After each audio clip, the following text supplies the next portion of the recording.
This article is about the painting. For the oratorio, see Das Floss der Medusa. For the film, see Le Radeau de la Meduse film. The Raft of the Medusa, the Radeau de la Meduse, which was originally titled Scene des Naufrages, which means shipwreck scene, is an oil painting of 1818 to 1819 by the French Romantic painter and lithographer Théodore Géricault, 1791 to 1824. Completed when the artist was 27, the work has become an icon of French Romanticism.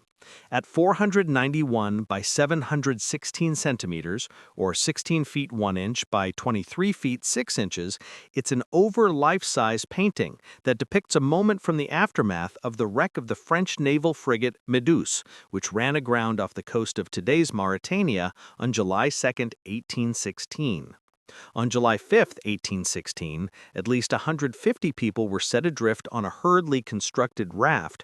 All but 15 died in the 13 days before their rescue, and those who survived endured starvation and dehydration and practiced cannibalism, one custom of the sea.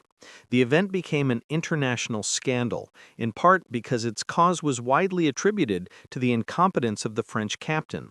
Gericault chose this large-scale, uncommissioned work to launch his career, using a subject that had already generated widespread public interest. The event fascinated him. Théodore Géricault's social circles had close family connections with the French Navy and were directly involved in France's colonies and France's slave trade.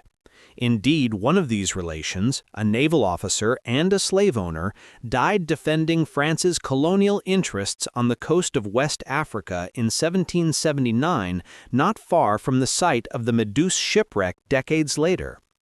Before Gericault began work on the final painting, he undertook extensive research and produced many preparatory sketches. He interviewed two of the survivors and constructed a detailed scale model of the raft. He visited hospitals and morgues where he could view firsthand the color and texture of the flesh of the dying and dead. As he had anticipated, the painting proved highly controversial at its first appearance in the Salon of 1819, attracting passionate praise and condemnation in equal measure.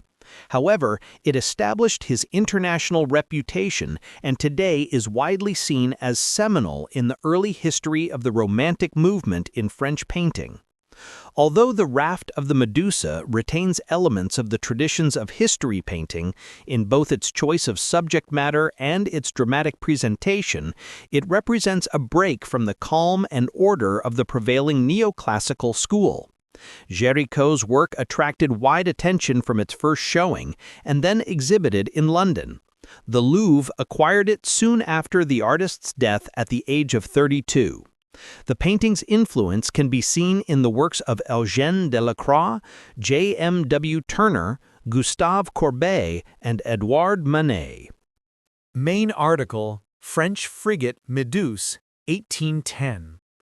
In June 1816, the French frigate Meduse, captained by Viscount Hugues de Roy de Chameret, departed from Rochefort bound for the Senegalese port of Saint-Louis. She headed a convoy of 3 other ships, the store ship Loire, the brig Argus, and the corvette Echo. De Chameret, a recently returned royalist émigré, had been appointed captain of the frigate by the newly restored Bourbon administration, despite having scarcely sailed in 20 years. After the wreck, public outrage mistakenly attributed responsibility for his appointment to Louis XVIII, though this was a routine naval appointment made within the Ministry of the Navy and far outside the concerns of the monarch. The frigate's mission was to accept the British return of Senegal under the terms of France's acceptance of the Peace of Paris. The appointed French governor of Senegal, Colonel Julien Désiré Schmaltz, and his wife and daughter were among the passengers. In an effort to make good time, the Meduse overtook the other ships, but due to poor navigation it drifted 160 kilometers, 100 miles, off course. On 2 July, it ran aground on a sandbank off the West African coast near today's Mauritania. The collision was widely blamed on the incompetence of Deschamps, a returned émigré who lacked experience and ability but had been granted his commission as a result of an act of political preferment. Efforts to free the ship failed, so on 5 July, the frightened passengers and crew started an attempt to travel the 100 kilometers, 60 miles, to the African coast in the frigate's 6 boats. Although the Meduse was carrying 400 people, including 160 crew, there was space for only about 250 in the boats. The remainder of the ship's complement and half of a contingent of marine infantrymen intended to garrison Senegal, at least 146 men and 1 woman, were piled onto a hastily built raft that partially submerged once it was loaded. 17 crew members opted to stay aboard the grounded Meduse. The captain and crew aboard the other boats intended to tow the raft, but after only a few miles, the raft was turned loose. For sustenance, the crew of the raft had only a bag of ship's biscuit, consumed on the first day, 2 casks of water lost overboard during fighting, and 6 casks of wine. According to critic Jonathan Miles, the raft carried the survivors to the frontiers of human experience. Crazed, parched, and starved, they slaughtered mutineers, ate their dead companions, and killed the weakest. After 13 days, on 17 July 1816, the raft was rescued by the Argus by chance. No particular search effort was made by the French for the raft. By this time, only 15 men were still alive. The others had been killed or thrown overboard by their comrades, died of starvation, or had thrown themselves into the sea in despair. According to critic Jonathan Miles, the raft carried the survivors to the frontiers of human experience. Crazed, parched, and starved, they slaughtered mutineers, ate their dead companions, and killed the weakest. After 13 days, on 17th July 1816, the raft was rescued by the Argus by chance. No particular search effort was made by the French for the raft. By this time, only 15 men were still alive. The others had been killed or thrown overboard by their comrades, died of starvation, or had thrown themselves into the sea in despair.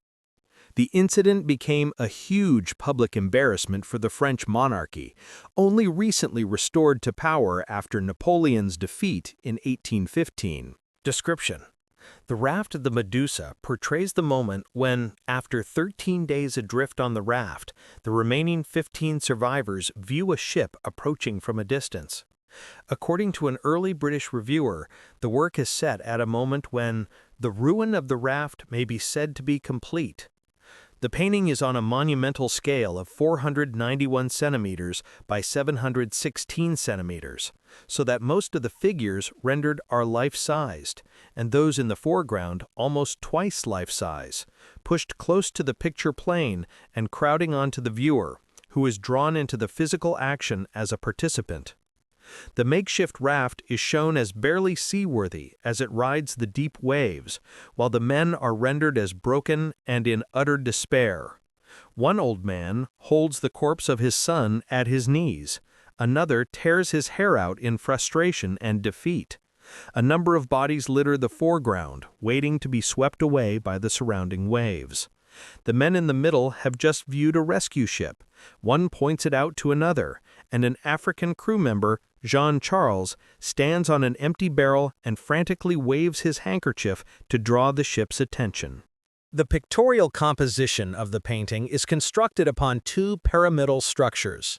The perimeter of the large mast on the left of the canvas forms the first.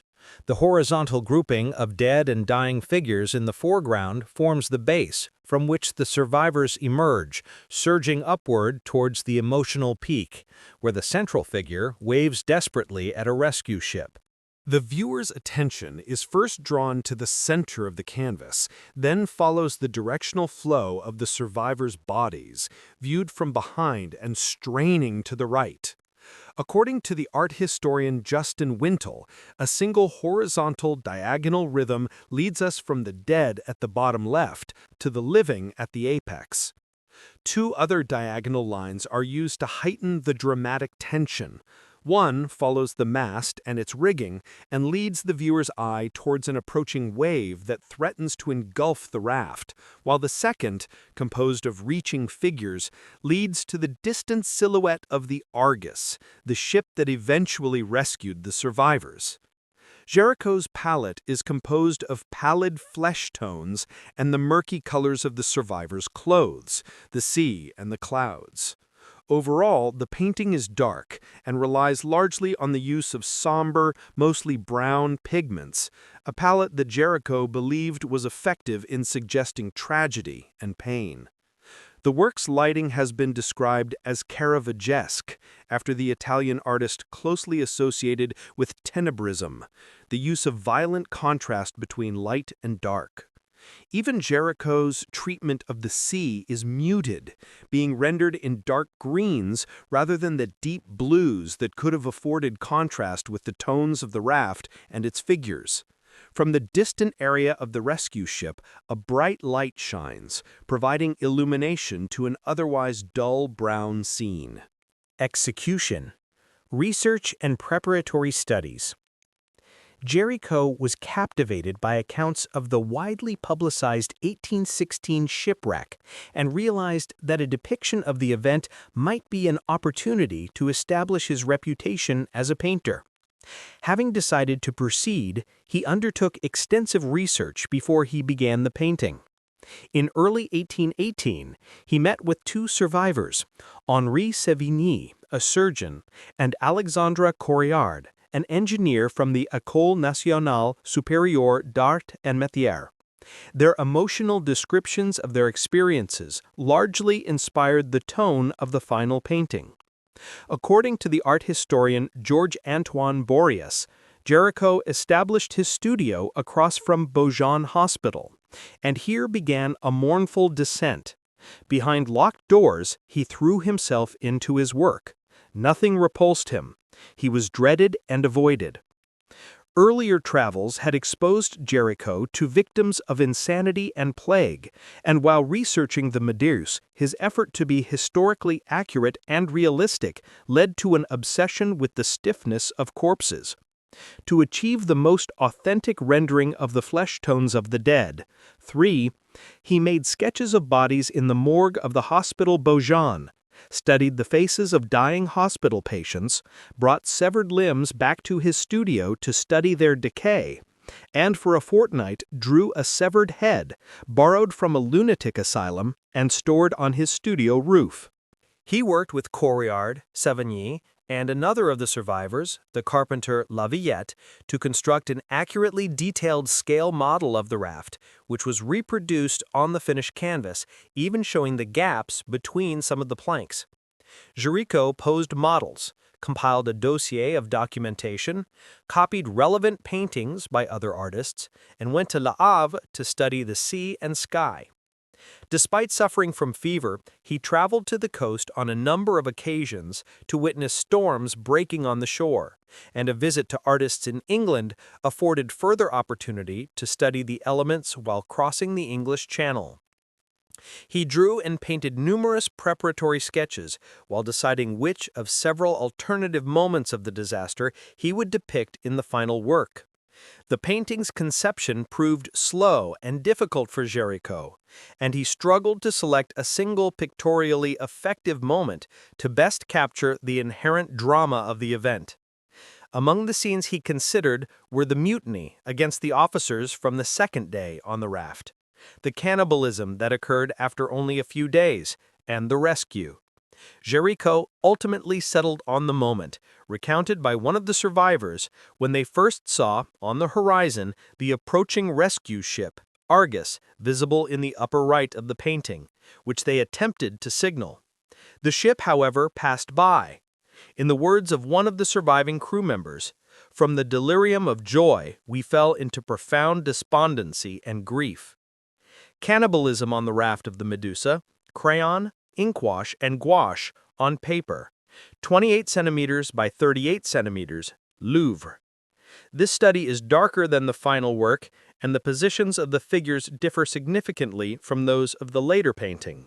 He worked with Correard, Sévigny, and another of the survivors, the carpenter Lavillette, to construct an accurately detailed scale model of the raft, which was reproduced on the finished canvas, even showing the gaps between some of the planks. Gericault posed models, compiled a dossier of documentation, copied relevant paintings by other artists, and went to Le Havre to study the sea and sky. Despite suffering from fever, he traveled to the coast on a number of occasions to witness storms breaking on the shore, and a visit to artists in England afforded further opportunity to study the elements while crossing the English Channel. He drew and painted numerous preparatory sketches while deciding which of several alternative moments of the disaster he would depict in the final work. The painting's conception proved slow and difficult for Gericault, and he struggled to select a single pictorially effective moment to best capture the inherent drama of the event. Among the scenes he considered were the mutiny against the officers from the second day on the raft, the cannibalism that occurred after only a few days, and the rescue. Gericault ultimately settled on the moment, recounted by one of the survivors, when they first saw, on the horizon, the approaching rescue ship, Argus, visible in the upper right of the painting, which they attempted to signal. The ship, however, passed by. In the words of one of the surviving crew members, "From the delirium of joy, we fell into profound despondency and grief." Cannibalism on the raft of the Medusa, crayon, inkwash, and gouache on paper, 28 centimeters by 38 centimeters, Louvre. This study is darker than the final work, and the positions of the figures differ significantly from those of the later painting. He used friends as models, most notably the painter Eugène Delacroix, 1798 to 1863, who modeled for the figure in the foreground with face turned downward and one arm outstretched. Two of the raft's survivors are seen in shadow at the foot of the mast. Three of the figures were painted from life: Corillard, Savigny, and Lavillette. Jamar posed nude for the dead youth shown in the foreground, about to slip into the sea, and was also the model for two other figures. Much later, Delacroix, who would become the standard-bearer of French Romanticism after Gericault's death, wrote, "Gericault allowed me to see his raft of Medusa while he was still working on it. It made so tremendous an impression on me that when I came out of the studio, I started running like a madman and did not stop till I reached my own room." Gericault, who is an abolitionist, hired a Haitian model named Joseph to paint at least two black individuals on the raft.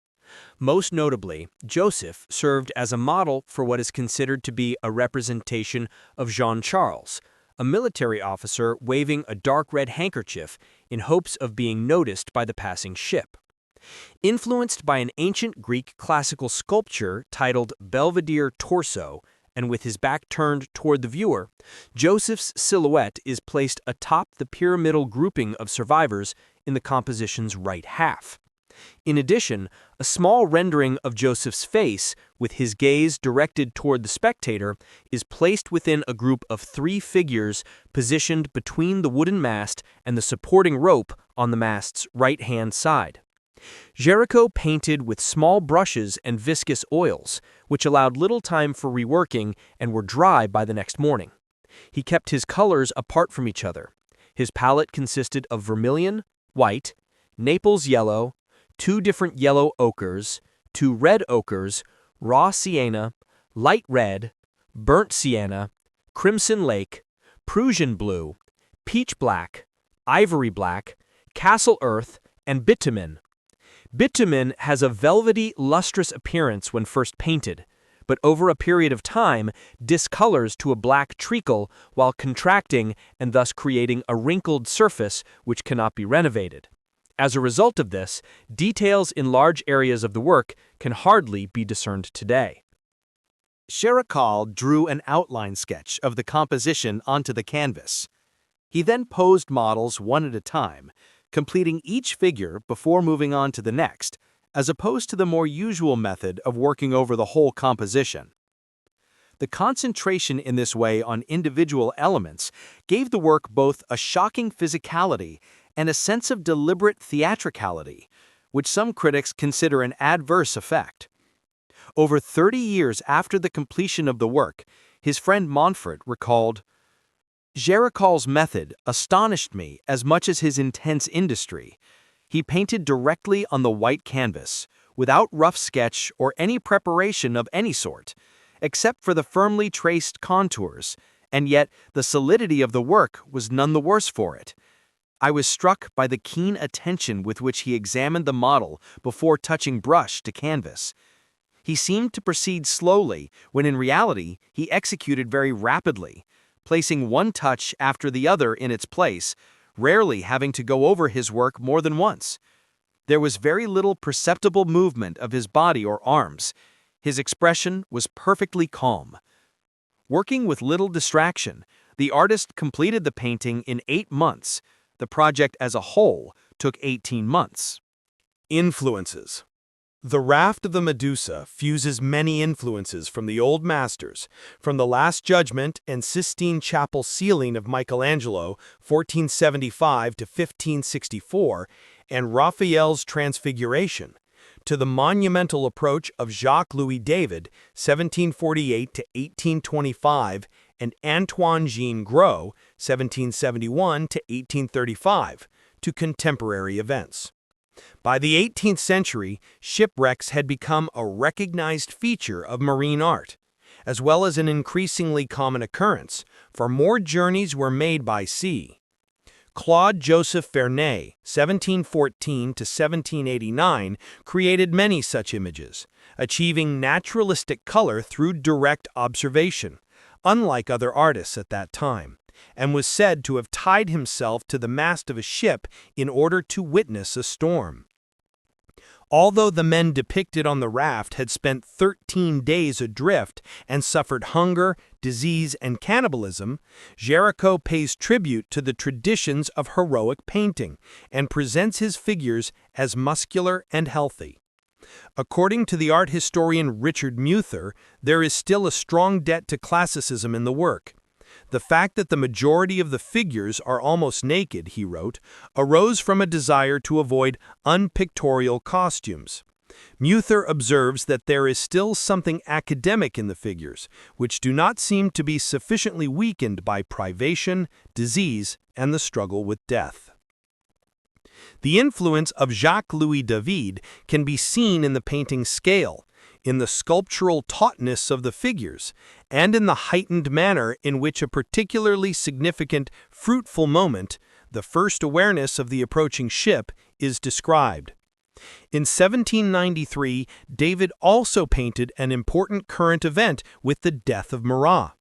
His painting had an enormous political impact during the time of the Revolution in France, and it served as an important precedent for Gericault's decision to also paint a current event.